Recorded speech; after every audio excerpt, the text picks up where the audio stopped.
And Yusuf, very good afternoon to you, joining us live from the capital as always. Let's talk about the arrest of members of the SAPS for involvement, allegedly at this point, in the illicit trade of tobacco.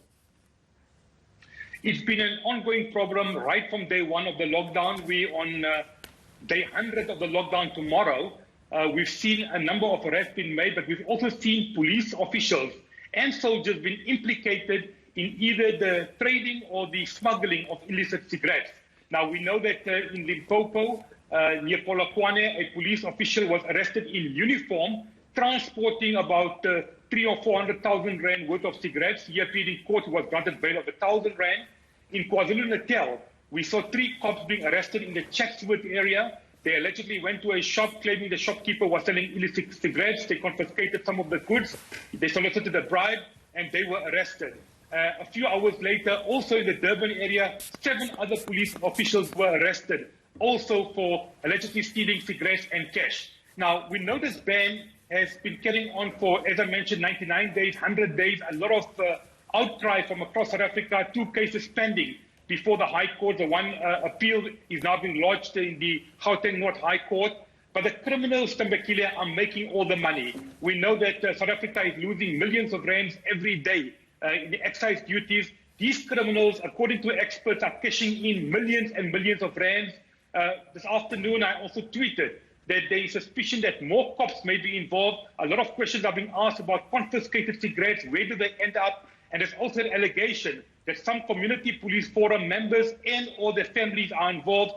Police are now saying that will be investigated. So the entire ban on cigarettes has led to a chain of reaction. The Minister of Police told Parliament in response to a question this week from a parliamentarian that anyone found buying cigarettes will be arrested and convicted, and you will have a criminal record, again causing a lot of anger. And the sale of illicit products is not limited to just tobacco at the moment. You've got people who are dealing in illicit pharmaceutical products, there's alcohol, and even fuel. How big are those industries, the black market? It's massive. We at Tax Justice South Africa, and I'm the founder of that NGO, post the lockdown, mentioned that we were losing about 100 million rand every month on the illicit trade. I'm talking of cigarettes, I'm talking of fuel, textiles, pharmaceutical products, and so on. That is also growing. We found a number of items being infiltrated into the market. Counterfeit goods are rife. The smuggling of these goods are also very, very rife. So the illicit trade is massive. A lot of experts are also saying, Tembakile, that after the ban is lifted, for example, on cigarettes, to recover from the illicit trade is going to take a very, very long time. We even had people like Johan van Lochtenberg saying that the criminals are making billions of rands. And I think the quicker government moves to lift the ban, the better it will be, because a lot of people are being punished. And we know South Africa is one of the few countries in the world that has the ban specifically on tobacco products, but generally the illicit trade is thriving, is flourishing.